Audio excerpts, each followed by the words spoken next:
სახელმწიფო უსაფრთხოების სამსახურის განცხადებით აქციების დროს პოლიციის მიერ კამიტის შესაძლო გამოყენების ფაქტზე საგამოძიებო მოქმედებები ამოწურულია. Როგორც უწყებაში განაცხადეს შსს კამიტი არასდროს შეუძენია. სუსში გამართულ ბრიფინგზე ითქვა, რომ როგორც გამოძიებით დადგინდა 2024 წლის დეკემბრის პირველ რიცხვებში აქციებზე გამოყენებული ნივთიერება იყო ქლორობენზილიდი მალონონიტრილი, რომლის გამხსნელადაც გამოიყენება პროპილენ გლიკოლის ხსნარი. სუსის თანახმად აღნიშნული ნივთიერებებიდან არც ერთი განეკუთვნება აკრძალულ კატეგორიას. 6 დეკემბერს 19 საათზე ფილარმონიიდან პარლამენტამდე საპროტესტო მსვლელობა გაიმართება. ღონისძიებას აღწერის თანახმად ის მიეძღვნება რუსული რეჟიმის მხრიდან საქართველოს მოქალაქეების ქიმიური იარაღით მოწამვლას. ქართველი ექიმები საერთაშორისო საზოგადოებას მიმართავენ და აქციებზე ქიმიური ნივთიერებების შესაძლო გამოყენებასთან დაკავშირებით გამოძიებისკენ მოუწოდებენ. მათ შესაბამისი განცხადება გაავრცელეს.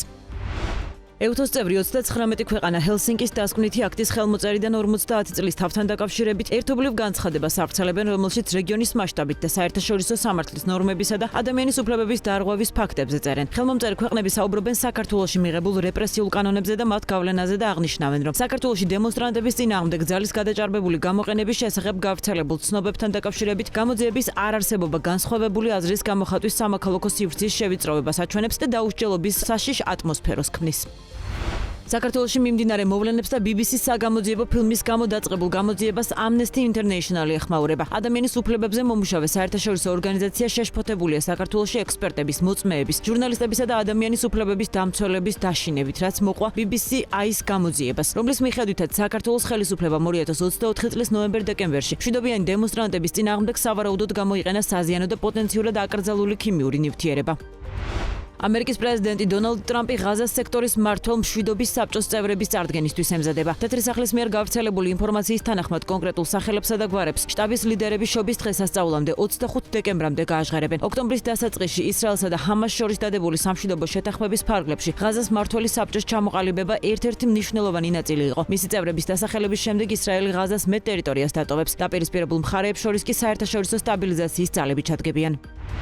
უკრაინის წარმომადგენლებთან მშვიდობის საკითხებში პრეზიდენტ ტრამპის სპეციალური წარმომადგენლის სტივ უიტკოფისა და ტრამპის სიძის ჯარედ კუშნერის ოფიციალურ შეხვედრაზე ამერიკის სახელმწიფო დეპარტამენტი ოფიციალურ განცხადებას ავრცელებს. უიტკოფი და ჯარედ კუშნერი შეხვდნენ უკრაინის ეროვნული უსაფრთხოებისა და თავდაცვის საბჭოს მდივანს რუსტემ უმეროვს და გენერალური შტაბის უფროსს გენერალ ანდრეი ჰნატოვს, რათა გაემართათ კონსტრუქციული დისკუსიები უკრაინაში მდგრადი და სამართლიანი მშვიდობისკენ მიმავალი საიმედო გზის უზრუნველყოფის თაობაზე. ჯგუფმა ბოლო 2 კვირის განმავლობაში რიგით მე-6 შეხვედრა გამართა. მდივანმა უმეროვმა კიდევ ერთხელ დაადასტურა, რომ უკრაინის პრიორიტეტია ისეთი შეთანხმების მიღწევა, რომელიც დაიცავს მის დამოუკიდებლობასა და სუვერენიტეტს, უზრუნველყოფს უკრაინელების უსაფრთხოებას და შექმნის სტაბილურ საფუძველს აყვავებული დემოკრატიული მომავლისთვის. მონაწილეებმა განიხილეს ამერიკული მხარის რუსეთთან ბოლოდროინდელი შეხვედრის შედეგები და ის ნაბიჯები, რომლებმაც შესაძლოა ამ ომის დასრულება გამოიწვიოს. ამერიკელები და უკრაინელები ასევე შეთანხმდნენ უსაფრთხოების მექანიზმის ჩარჩოზე და იმშელეს შეკავების იმ აუცილებელ შესაძლებლობებზე, რაც საჭიროა ხანგრძლივი მშვიდობის შესანარჩუნებლად. ორივე მხარე თანხმდება, რომ ნებისმიერი შეთანხმებისკენ რეალური პროგრესი დამოკიდებულია რუსეთის მზადყოფნაზე, გამოავლინოს სერიოზული ერთგულება გრძელვადიანი მშვიდობისადმი.